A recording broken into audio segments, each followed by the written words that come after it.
and welcome. This is Yogic Living, and I'm Paramdev Singh. And today I'll be interviewing my first Kundalini yoga teacher. And so we're going to discuss a few things, and have him tell you a little bit more about this yoga. And so, without further ado, here's my yoga teacher.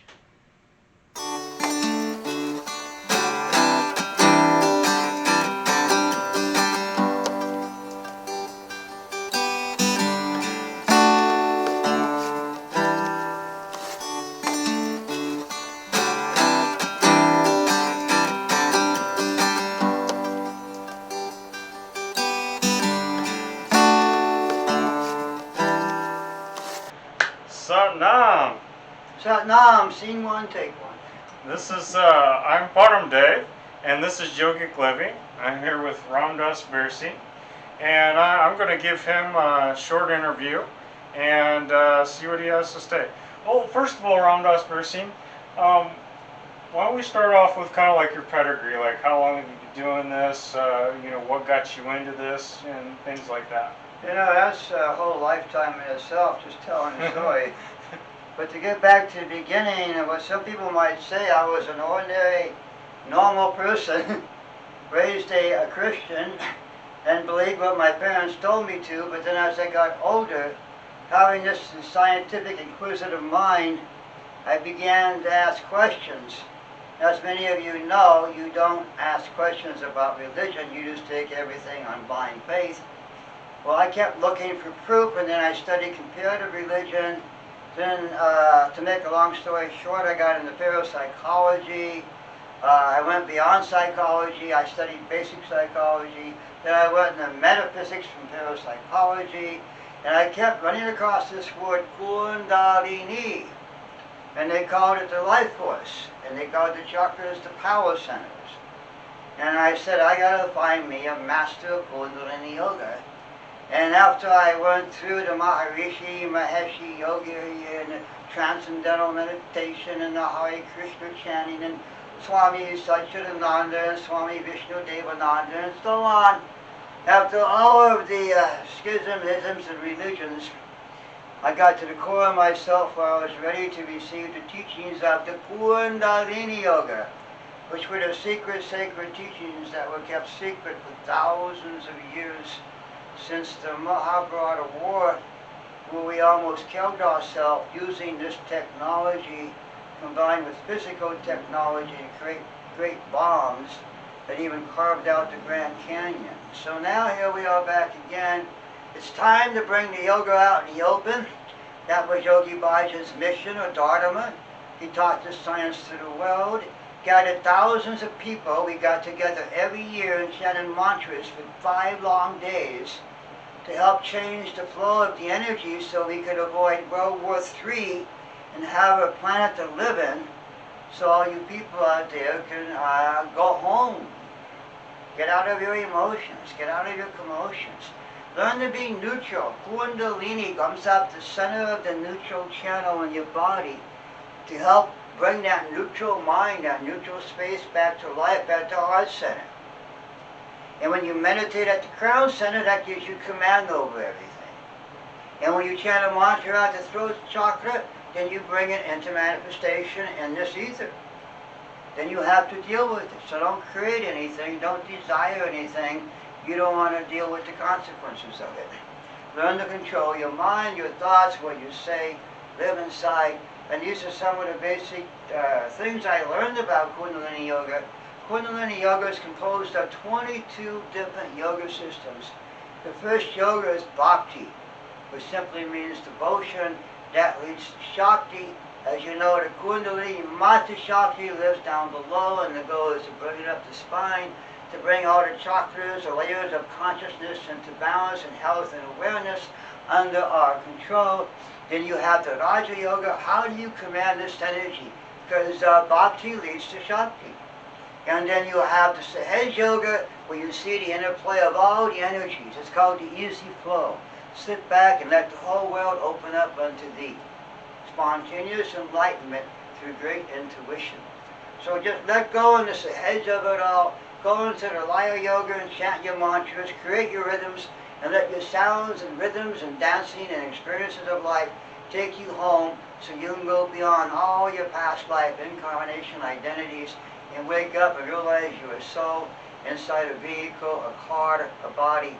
And the body may die, the car may expire, but the soul itself moves on until eventually it's ready to go beyond infinity itself, merge into nothingness, who all the sages and sages are, have always been, who always will be, because there's only one. Raja Takat Birajian Patashahi Patashah. Being one with God is very lonely, because there's only one. Raja Jogat Patashahi Patashah. Anyway, if there's more, pause, let's see what else there is. Ask me another question. Yeah, so how long have you been teaching for now? I started back in 1970s. I had a yoga center here for about 3 years, and then I left the teaching practices and just worked on myself. And I'd say about over 25 years I've been teaching out of my house. I never planned it that way. It just turned out to be my path of dharma, I guess, to do this. And I lived here in a very comfortable life. Everything I need comes to me just by me desiring it. It's a very fantastic practice. But you don't always get what you want. You might want to win the lottery, but that's not always the way. Because many people, as you know, win the lottery, end up broke and miserable later on. The true wealth is in the mind. The true wealth is in the experience. The true wealth is to count your assets and not your adversities and look at the good things in life you got. Sometimes the poor people, I've learned, that are a lot happier than these rich people, always worrying about their money and losing it. They got nothing to lose, so they can't worry. It's simple.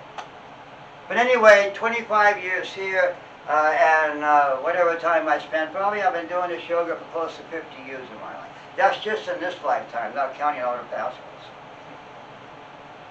Yeah, who knows how many past lives you've been doing this for. I don't even want to look. It's too lost. It's so lost you can't even say the word vast. It comes out lost. Yeah, we go through 8.4 million lifetimes according to the scriptures before the soul is ready to go back home to its origin. Okay. Fortunately, some of those lifetimes are very short. And unfortunately, some are very long, like a tree or a rock. But fortunately, again, you don't have the consciousness of sitting there, say, I'm a tree. Yeah. You don't have the brain and the synapses and all of that stuff. Well, what's time to a tree? What? What's time to a tree? What's time to a tree? Yeah.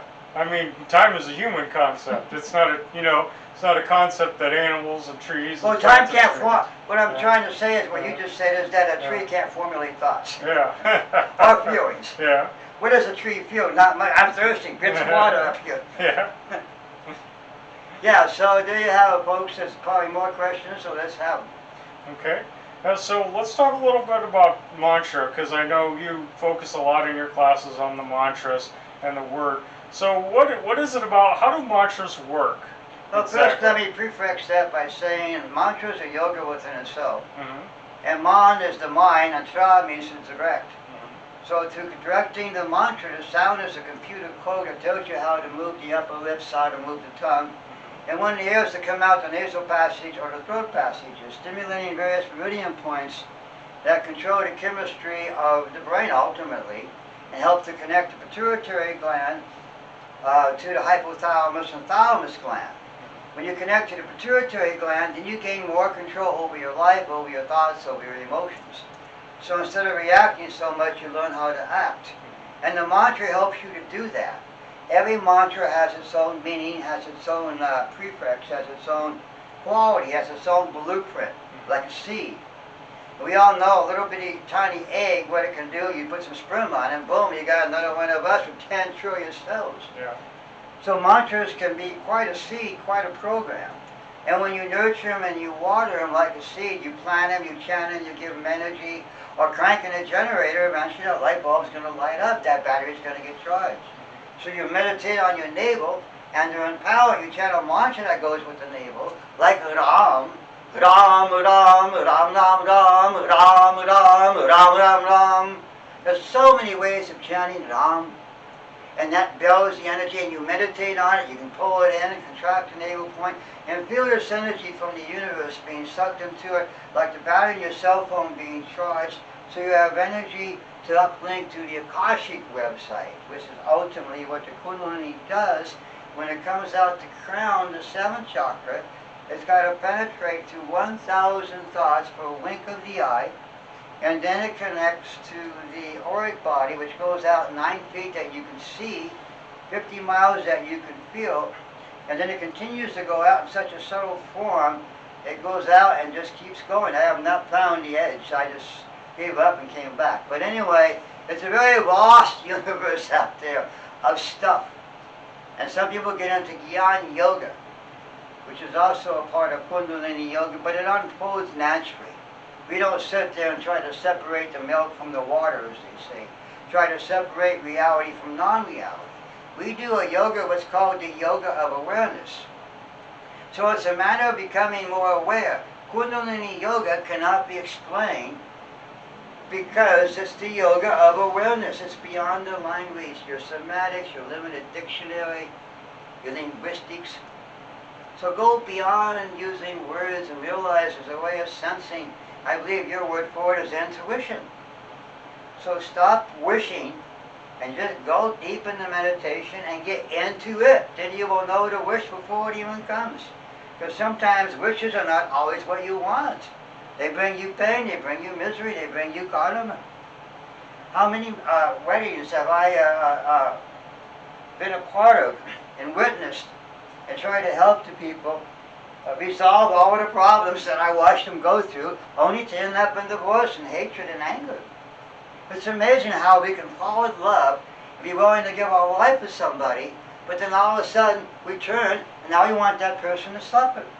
What kind of human being is that? There's a fine line between love and hate. Yes, there is a fine line between love and hate. And I think he just summed it up, folks. Let's get back on track to mantra.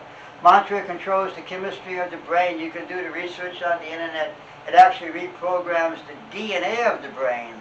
So you can rewrite the emotional script that you're going through.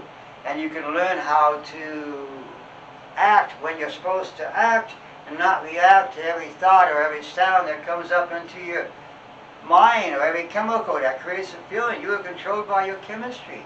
Alter the chemistry. That's why the glandular system are the guardians of your health. And not just your physical body, but your mental health too. Bring your glands into balance. There's no greater practice in the universe than the tools contained within the Kriyas and meditation of Kundalini Yoga. That's 8.4 million Kriyas, which is an action complete within itself. 8.4 million Kriyas, and then there are 2,400,000 million mantras. I'm amazed I even remember that, but there's a lot of different codes out there of sounds which can create a computer code that changes the chemistry of the brain, alters the zeros and ones, alters the matrix, so you can change your whole life. Mantras can erase karma, experiences, pain, suffering you have to go through because you made other people suffer, or you made them poor. That's why a lot of people are poor. You all heard the phrase, what goes around comes around. So as we sow, so as we reap. Newton's third law, every action is an equal and opposite reaction. That's all karma is, according to my teacher, Yogi Bhajan.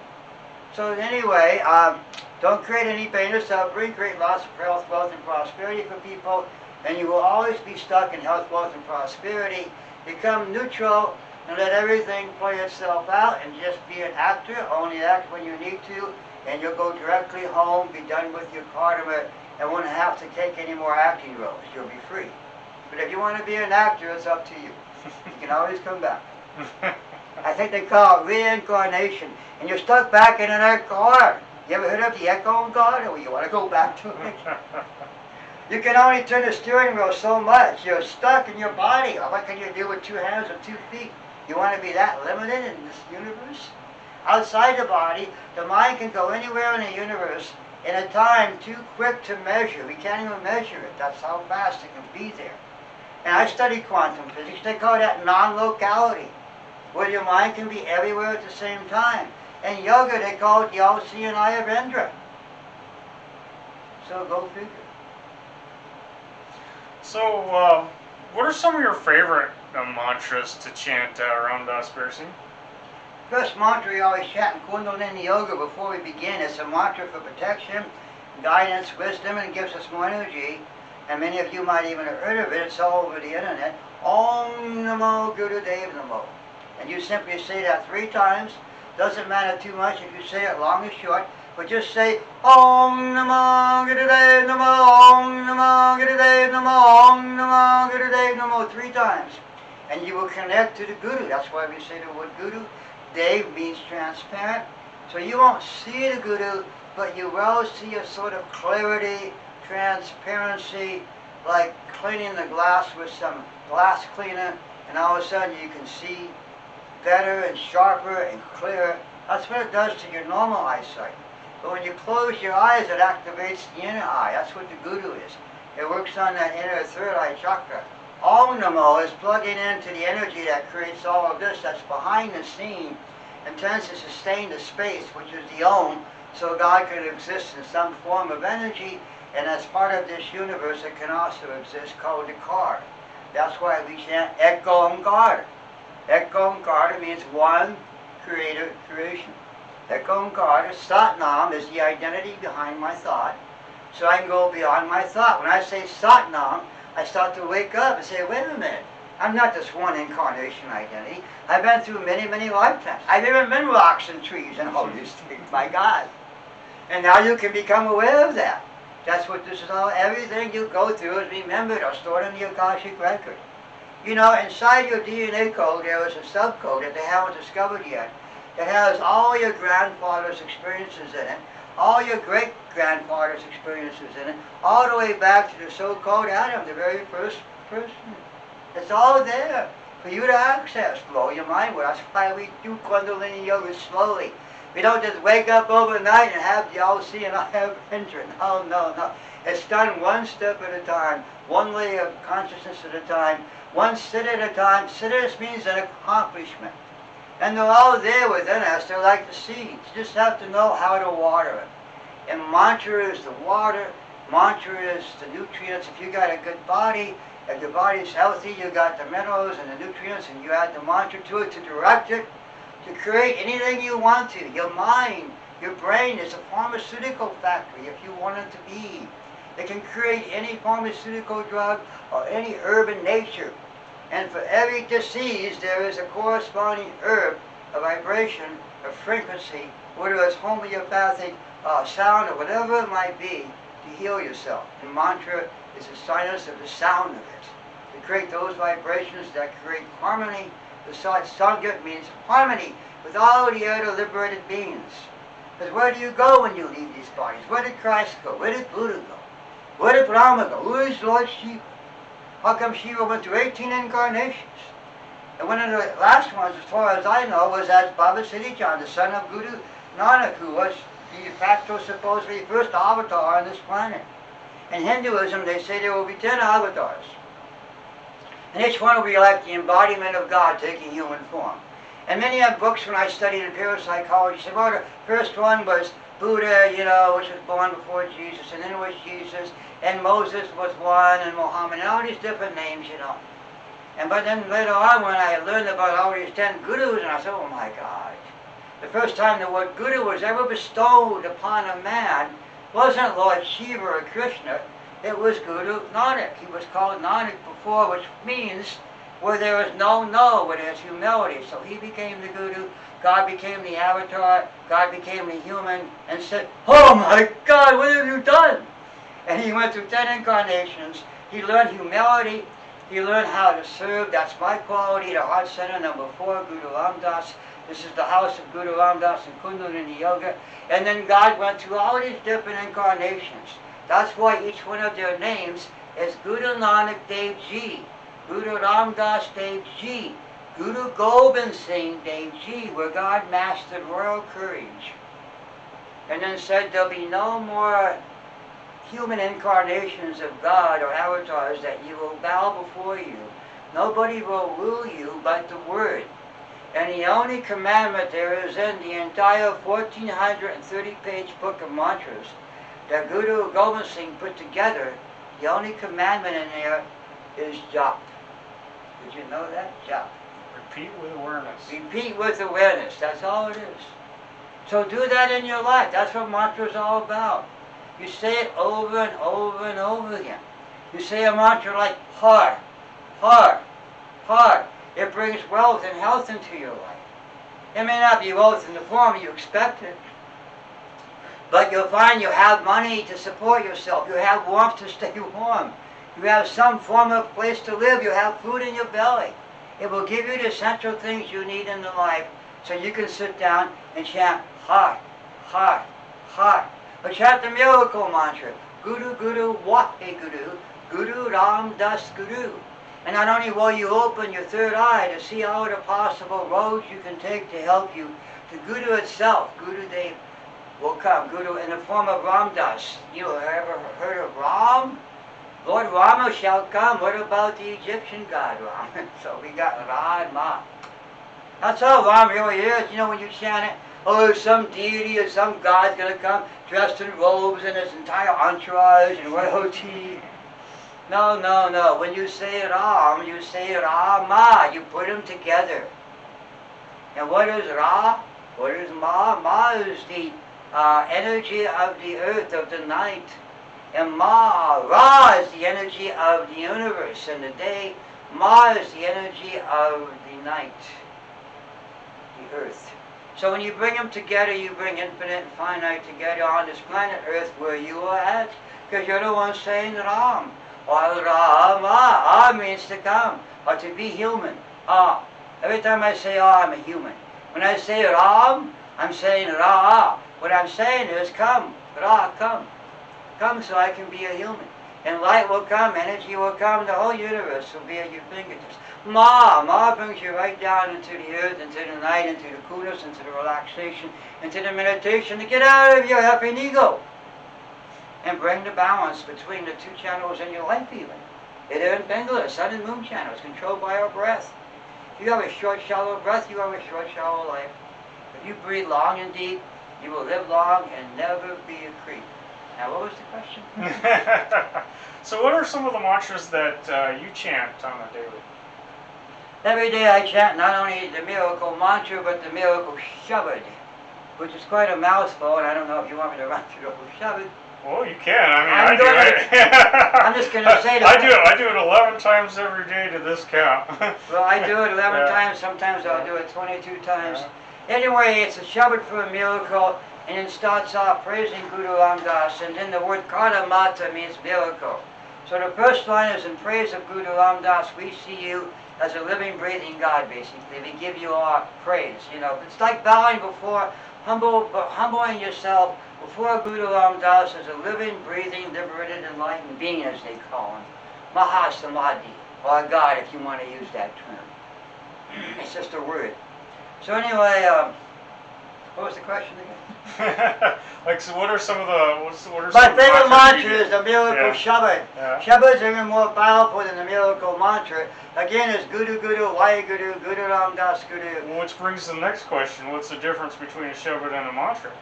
If you look at a mantra, mantras can be as short as Om, as Om, as Soham, Om, Soham. Very simple mantras. Satnama, Satanama. Waheguru, Waheguru. So mantras can be very short. They can be just basically sounds. Like Ha, which is the sound of the throat chakra. Ah, which is the sound to be.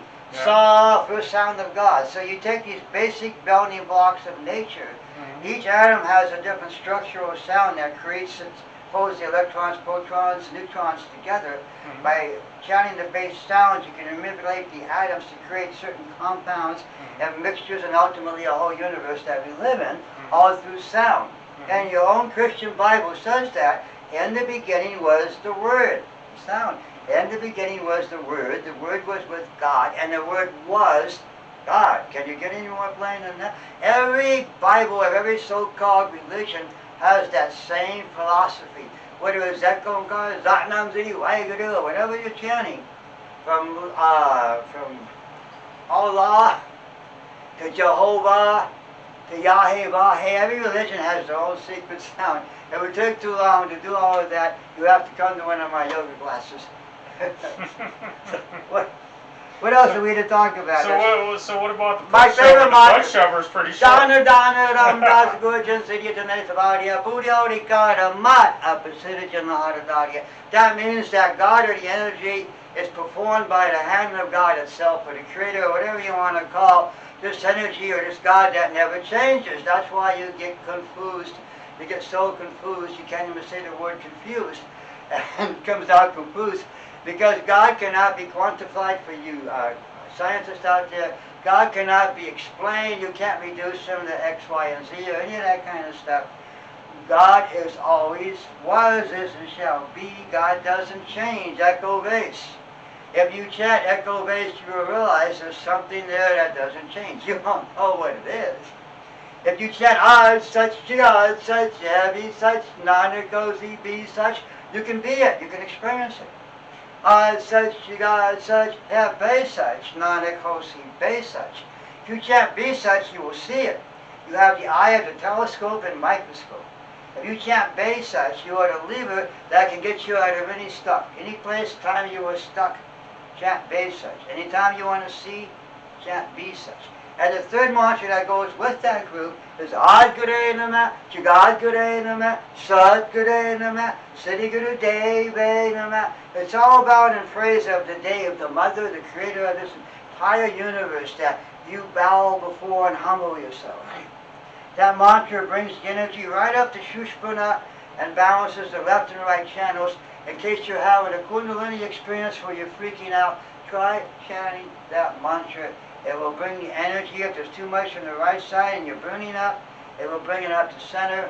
If there's too much energy on the left side, it will bring it up to the center. Without even you knowing about it, just through the sound. You can do it through the breath, through alternate nostril breathing. You can direct the energy more on one and more on the other. There's so many ways you can do it with the mind. Mantra is just a part of Kundalini Yoga. Kundalini Yoga is just a word to describe you're having a union with your life force, your life energy. A union, a yoga with your Kundalini, which poetically actually means the curl of the hair of the beloved. That's a very poetic way of expressing to this powerful feminine energy of creation. So I always add, so you don't get burned up like a matchstick. No, to humble yourself. Kundalini Mata Shakti. That's why you say Kundalini before the word Mata Shakti. So you don't become a matchstick. You humble yourself. You respect the Shakti. You treat her as the grace of God. Those were all Yogi Bhajan's words, but he didn't describe it as a matchstick.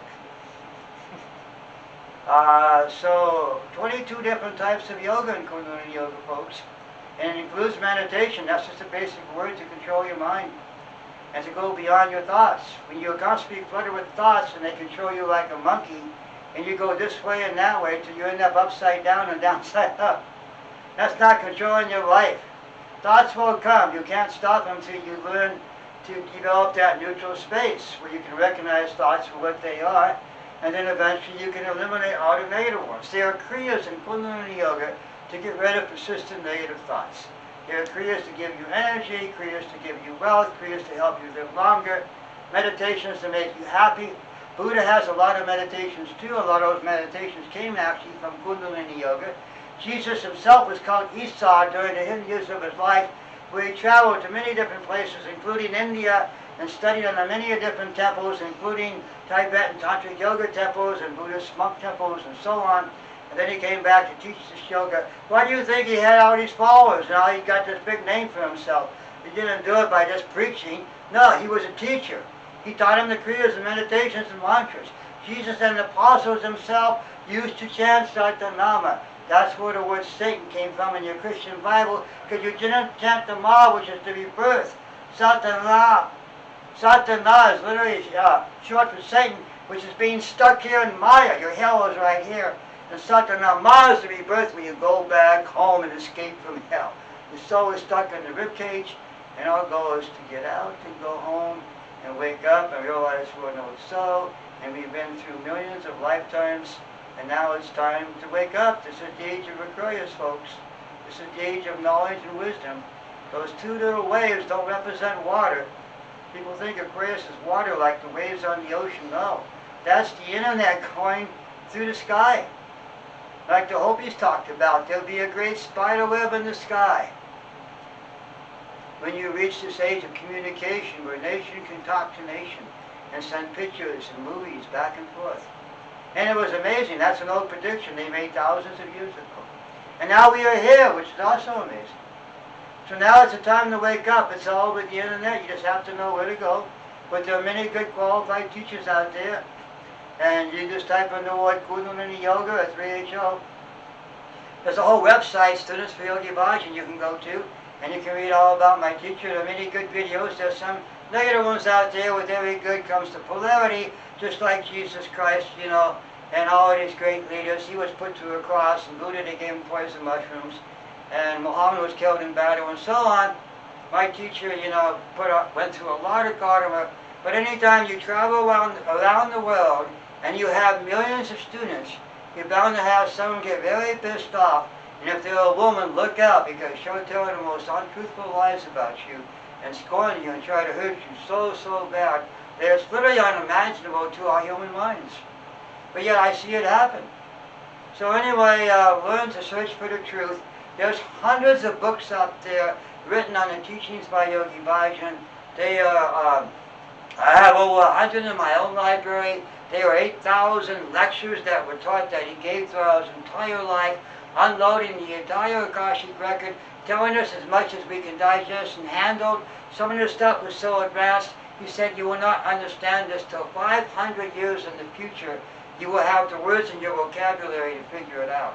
Right now we're infants, living in this little tiny language we call English, or we call Spanish or German, or whatever it is. So many things to be invented, so many things to be discovered, so much more to grow, just to live in a holographic universe. In about 50 years, everything will be holographically controlled and created. It'll be all virtual reality. That way, if you get killed, you can reboot the program. It's all going to happen, folks. And you won't know the difference between reality and non-reality. So fasten your seatbelts to your mind and get ready. Next question. So, like when do you teach now? What's your class schedule like now? Well, right now I'm teaching hardcore yogis, hopefully, but I always give beginners showing up.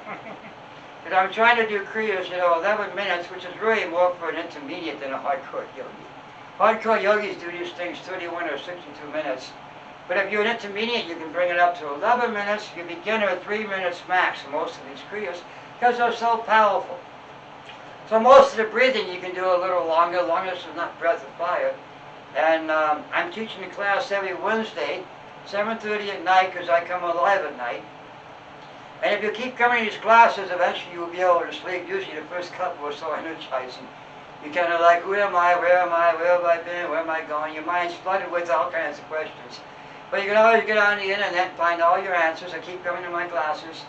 And soon you will start waking up, realizing you're an old soul, living a whole different life that you wouldn't sell for or trade for anything. I wouldn't be on this planet Earth if I didn't have the science of Kundalini Yoga to help me wake up.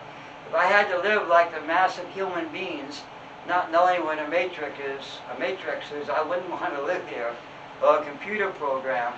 I didn't play a lot of computer games, but I played enough computer games to know there is a God mode and what you can do. You just have to become a humble God and learn how the law of Gardner and Dharma works. But anyway, every Wednesday night at 7:30 p.m., it's a $15 donation, $20 if you'd like to give the Guru 20 bucks. I heard he likes $20 bills. And all the money goes towards keeping up the place and buying all the food. There is a meal afterwards with a salad and yogi tea, all you can drink even during class. We're like family here. So if you're really dedicated in the yoga and you think you're ready for the Kundalini Yoga and you want to wake up, then this is the place to come and check out. Here in, of all places, Santa Ana. I would never think there was a powerful, enlightening yoga center in Santa Ana. But if I can be amazed, I'm sure you can be amazed too, because it's here, and I'm the one teaching it. My full name is Ram Das Singh Kalsa. Kalsa means purity, and I may still have some impurities in me, but I'm working diligently to get them all out so I can step out of my vehicle and go home. Like all of you, I hope can do, learn to do when you come here, that you are not trapped in your car, that you can get out of your car You can become the act, the one person that you are meant to be through the Om, through the vibration. And it's all there waiting for you to experience, along with all the other 22 paths or roads or yogas that you call them, that will take you home. If you want to know the most powerful yoga that I can think of, it's called Anubhava Yoga. It's called the discipline of non-being, where the self merges within the self without any objective support. And then all becomes known to you, and all the spontaneous intuition comes to you, all the knowledge, the guru, and all the powers come, all the abilities, all the siddhas, and all the awareness. So don't monkey with the script, otherwise you can reincarnate as a monkey. Sat Nam. Guru, this is Ramdas Singh speaking to you. And one last thing, what's your address here? My address is 405 East 5th Street in Santa Ana, California, 92701. Look for 5th and French. I'm the second house from the corner, across the street from the market. 5th is a one-way street. There's some construction going on, but that should be done by the time you watch this. So you can always Google it. Now everything seems to work off of all these computers. So long live the computer, so we can live. Come over here and learn to live without a computer. You got one in your brain, so use it. Namaste. Have a nice day. And remember, don't forget to sweat once every day and to laugh every day. Sat Nam. Sat Nam. Waheguru Ji Ka Kalsa, Waheguru Ji Ki Fateh.